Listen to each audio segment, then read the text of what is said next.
It's quite interesting actually because I hate these kinds of questions from reporters. Oh, what are you paying for a pound of butter at the minute? But then actually turns into quite an interesting little conversation between Ginny Anderson and Paul Goldsmith about who is to blame for the price of that butter, rather than what is the price of your butter.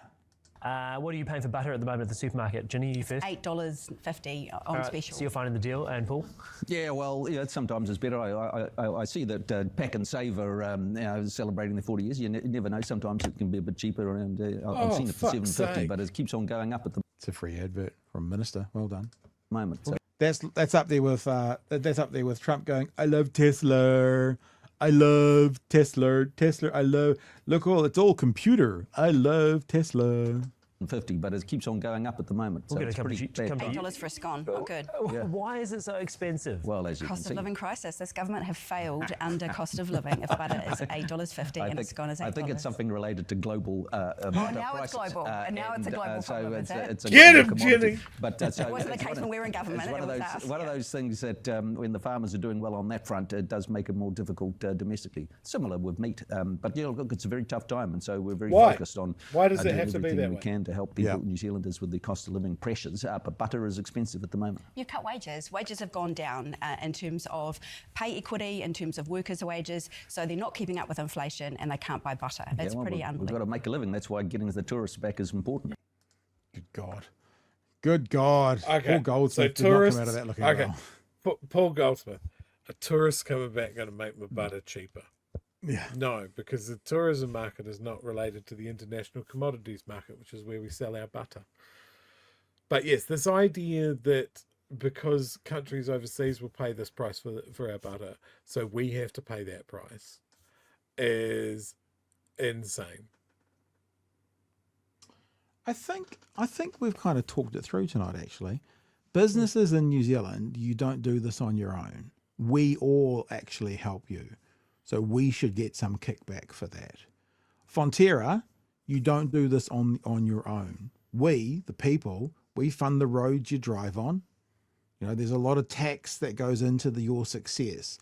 So why the hell should we pay the same for a kilo of butter or a kilo of lamb or whatever it is with whichever company, when you're getting that price overseas because of some of the money that we have put into this country? As I said before, you went to a public school. We paid for that school. You're using the education to advance yourself and leading up into what you're doing for a job now. I actually think that's a really fair point. I think it's a really fair point that we are basically investors in the success of Fonterra through our tax, what we've paid, and what those people of Fonterra and Fonterra of itself has gotten back out of our tax and continues to, whether it's just driving on the roads.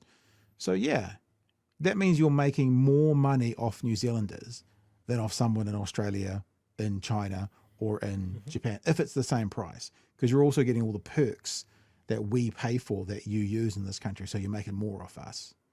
That seems a bit scummy to me. Yep, absolutely.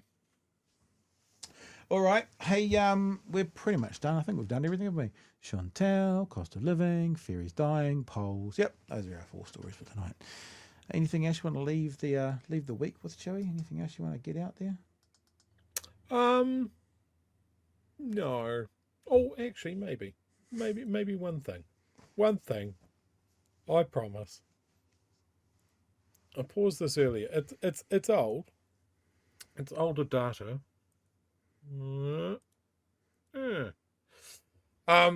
Just something I saw pop up. So conclusions data collected between 2018 and 2014. It's the difference between tax evasion and benefit fraud. Yep. And it just shows the resources that are going into, or went into, I guess, investigating and trying to claw back that taxpayer money. Now, I'm no mathematician, but it just seems to be that some more effort needs to be put into the tax evasion column for a bigger return on our money. Yeah. Seems like some very rich people are hiding some money under the mattress. So if you're listening to the audio podcast, the top lines all we need to read. It says conclusions drawn from data collected between 2008 2014.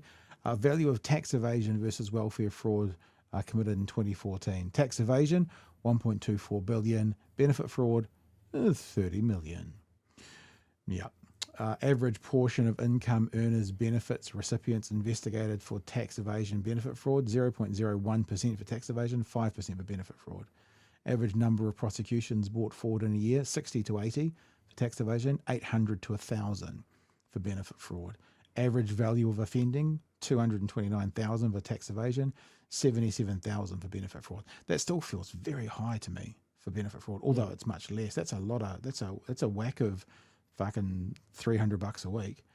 Average portion of offenders who received prison sentences. Okay, so prison sentences, tax evasion, 18%, benefit fraud, 67%. Holy shit. Average amount spent by IRD, MSD recovering every $100 of tax welfare debt. So how much do they spend for every $100 returned? Tax evasion, $3. They'd spend on $3 to look for $100 worth of tax evasion. They'd spend $17 to look for $100 worth of benefit fraud. Tax/welfare debt written off in the 2011-2012 financial year. In the tax evasion column, they wrote off 435 million. In the benefit fraud column, they wrote off 8.7 million. Yeah. Yes. Admittedly, that's old data. That's almost 10 years old. I'd love to see what it is now. Or maybe they just won't show us that. All right. That was interesting, Joey. You're an interesting wee chap.